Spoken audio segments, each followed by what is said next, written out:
Ladies and gentlemen, welcome back to It's Obvious Gaming. My name is Garrett Drake, and I wanted to share a few more thoughts on the Modern Warfare 2 beta for PS5 now that I've had hands-on. Jacob and I broke down a lot of the new features that were revealed at Call of Duty Next recently on the most recent episode of the podcast that just came out, depending on when you're watching this. So if you want all that info, if you haven't kept up with Call of Duty Next and you have an interest in Call of Duty, we break all of that down in the podcast.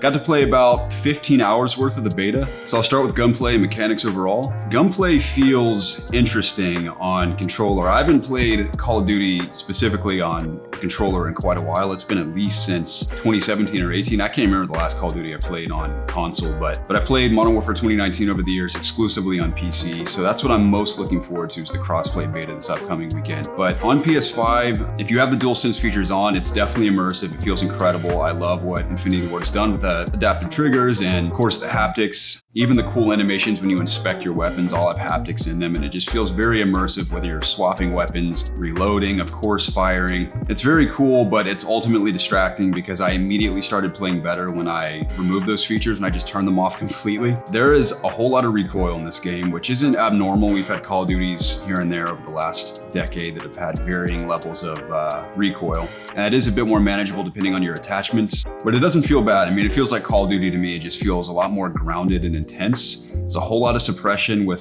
fire incoming. There's gigantic muzzle flashes, there's smoke. So gunfights, if you're shooting at someone and they're shooting right back at you, sometimes, actually most of the time, I feel like I'm just shooting blind. And it doesn't help that a controller does feel very foreign to me. Thankfully, I didn't play any just horrible matches. I held my own for the most part and had a few great matches as well. But I'm not sure if it's a good thing or a bad thing just yet. I mean, if Infinity Ward's going for a more grounded, realistic approach with Modern Warfare 2, I'm open to that. I think it's cool. I've been really into Tarkov recently, and that's obviously extremely grounded. It's pretty hyper-realistic. I still believe Call of Duty, at the end of the day, should mostly have an arcadey feel, but I'm kind of in line with what a lot of popular Call of Duty YouTubers are saying, in that they think it should at least be reduced a bit. I'm probably in that camp because I'd rather be able to see the targets I'm shooting at, with it still feeling somewhat realistic, but it not being totally blinding. On one hand, I am glad slide canceling's removed because that just became completely ridiculous after a while in 2019. I get people enjoyed that and they liked sort of the craziness that could ensue with a lot of the movement in the game, but I prefer boots on the ground. I'm a very old school Call of Duty fan, and as long as the movement feels pretty standard and normal, I prefer that in Call of Duty.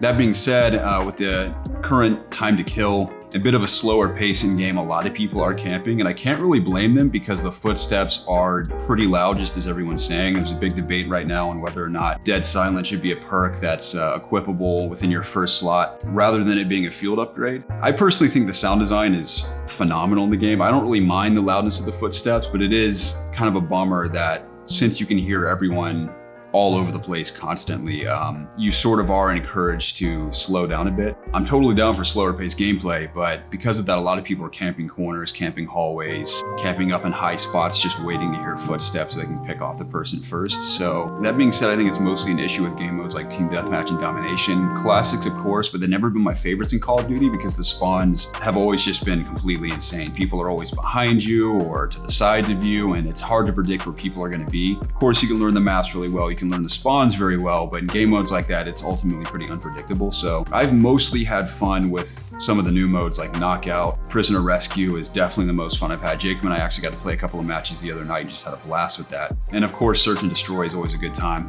And the maps themselves feel pretty solid so far. I think my favorites are the Market map, and I can't remember what the other one is. It's kind of like gray and dreary. But the hotel map, I'm not a huge fan of. I don't think it's bad. It doesn't play as smoothly as the others, I feel like. There's also a ton of spots people love camping on that map. But again, it comes down to the game mode.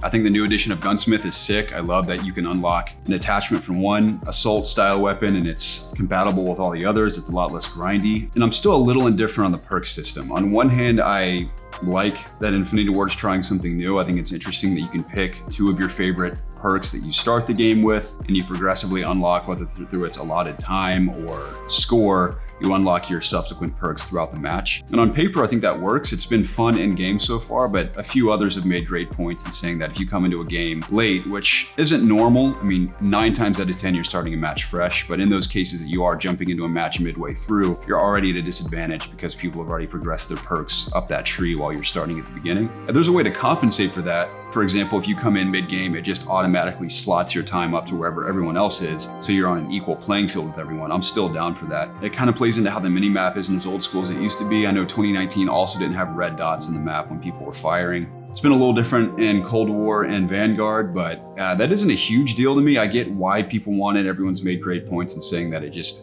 improves the flow of gameplay. I like that Infinity Ward's really trying to focus on gunplay first, where you don't really want to focus on the mini map the entire time. You're purely focused on what's in front of you and what's in your immediate surroundings. And you also don't solely rely on perks. Perks have always been bonuses, and I think Infinity Ward themselves made a point in saying that most people, myself included, would pick their 3 favorite perks and just ignore them for the rest of their time playing that game. And more often than not, unless I was making a very specific class for Warzone or a very specific class for getting modes like Search and Destroy, more often than not, I would just pick my 3 favorites and just forget about perks the rest of the time. But I like with this new system, it really forces you to focus on your play style on an individual basis, on particular classes, and how you can ultimately strategize to succeed in every match. Graphically, I think the game's also just gorgeous on PS5. I'm sure it'll look great on PC as well, of course, Series X. No surprise there, I fully expected it to look beautiful. I think 2019 still looks great. Even back in the day, they were killing it with animations, and I didn't even realize until long after 2019 launched that a lot of the animations are handmade. Some of them are performance captured as well, but a lot of the ones you see that are in first person are all handmade, and it just goes to show the talent that's at that studio, because a lot of these reload animations, and especially when you inspect weapons, is just so cool. They've done a truly phenomenal job with that. Overall, the game's very much living up to my expectations. I had no doubt that the game would feel great to play, that it would look good. Of course, there's still some questionable ideas they're implementing with the perk system, and I know some people have issues with the audio and muzzle flashes and smoke and suppression with gunfights, but overall I've had a great time. Cannot wait to get back into it this weekend with the crossplay. But if you played the PS5 beta, I'd love to hear your thoughts down below, and anything I may have missed that you want to cover, or let me know. I'm always down to talk. And again, if you haven't kept up with any of the news, Jacob and I broke down a lot of it on the most recent episode of the podcast. We'd love to hear from you there. Thanks for watching, and I'll see you guys in the next one.